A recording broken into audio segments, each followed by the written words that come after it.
It has been an entire year since I've like posted anything, but it's my comeback era.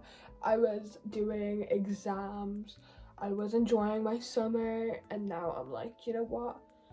I'm feeling like I want to show you guys what I'm reading this month and what I've read. June and July, which is basically nothing in June because exams. Now I'm free to do whatever I want within reason. So I'm going to show you what I'm going to be reading. I've also reset my Animal Crossing, so I have a new island completely, and I have had the same one for the past 3 years. Like, I got this on the day it came out, so this is like a huge thing for me. So first, on my Kindle, I'm currently reading Heartstopper 4. The first one I read ages ago, but the second two, I read them the past week, and I'm reading the fourth one now. I'm reading The Secret History as well. I'm about 70 pages in, and it's okay so far. It's not really my cup of tea, but we'll see how this goes. I bought this book in the middle of my exams. It's Piranesi by Susanna Clarke, and not like in the middle, like the middle of the year basically, and I was like, I'm gonna read this when exams are over. And I heard people say it's kind of like a Studio Ghibli movie as a book, and I was like, I have to buy this. I also wanted to start the Serpent and Dove series because I heard it's like enemies to lovers, and I love a good enemies to lovers. It's a pretty book cover as well, but it's long, so I probably will start this after Piranesi. And finally, I want to read Where the Crawdads Sing by Delia Owens, but I don't know if I'm going to 100% read this because some people said it's really boring, and I can't read boring books. These are my August TBR. So will I get through all of these? Probably not, but I have the time, so I have no excuse now. So what have I read over July? This is not in chronological order because some of the books I don't actually have the physical copy. Some I borrowed and some I gave back to my sister, who's not going to give it back to me for this video. I have The Guilty Feminist because I was like, I want to read something intellectual, and I kind of regretted it because it was a long read, but I finished it and it was actually pretty good. I would recommend this. If you want to see my ratings, you can go to my Goodreads. I'll put the link in the description. My whole like vibe towards this book was that it was good, but it's the time period I read it in. I wasn't in the mood for like an intellectual book, and I still read it. So maybe if I was in a different mindset, I'd enjoy it more. I read Happy Place by Emily Henry. I love Emily Henry's books. They're so good. They're full of just like such random romances, and sometimes they're just so unrealistic, and I just fucking love it. Like, I eat this shit up. And this is about this couple, and they're not dating anymore, but they're like kind of faking it for their friends so that it doesn't ruin the holiday and everything. This is all in the summary, so I'm not really spoiling anything. It's really good and it's very predictable.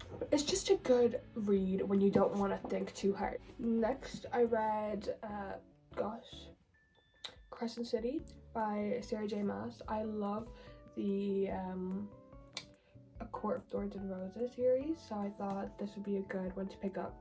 I need to still read the second one, but that is not on my agenda for this month. But I really like this, but I still love A Court of Thorns and Roses more. I also read Throne of Glass. I didn't like this one, so I probably won't be finishing the series. It felt very predictable and kind of boring, so I'm sorry to everyone who loves her. I don't know, her name's Selena in this, but there's some girl called Aylin, and I never got to that bit. She's not in this book anyway. So I read The Midnight Library, and I read this during my exams, like studying for it, and I was just like the start is so depressing, and I was like, God, like, should I be reading this right now? But I read it, and it was actually pretty good, so like I don't regret reading it, you know. I also read another Emily Henry book called People We Meet on Vacation. No, wait. You and Me on Vacation. I think People We Meet on Vacation is like the American title, which makes no sense to me because it's a person she already knows. She didn't meet him on vacation, but that's really good as well. I ate that shit up, and I read it when I was on holiday, and I finished it during those 5 days I was on holiday. And then I found these girls who had just like came into the hotel, gave it to them. I was like, do you want this book? Because I didn't have room, because Ryanair is so mean.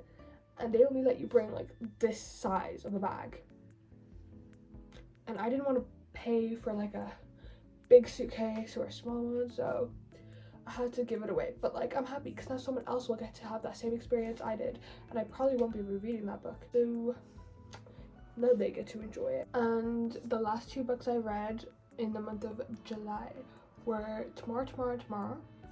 It's a really popular book, but I can't remember who wrote it. I also read Beautiful World, Where Are You by Sally Rooney. Tomorrow.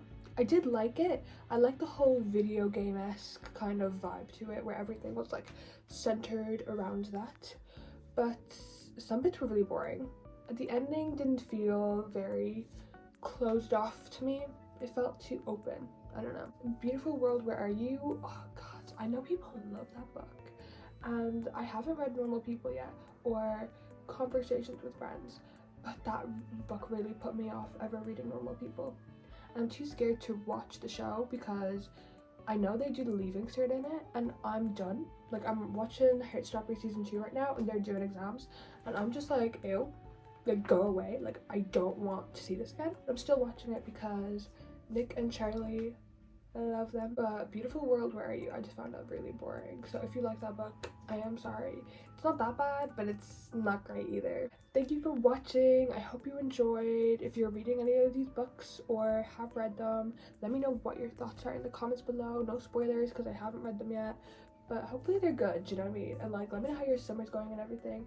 I want to post a bit more, hopefully more than once a year, but with my energy levels, we're gonna have to see, because I'm not gonna force myself to do things because I'm fucking burnt out. Thanks for watching. Bye.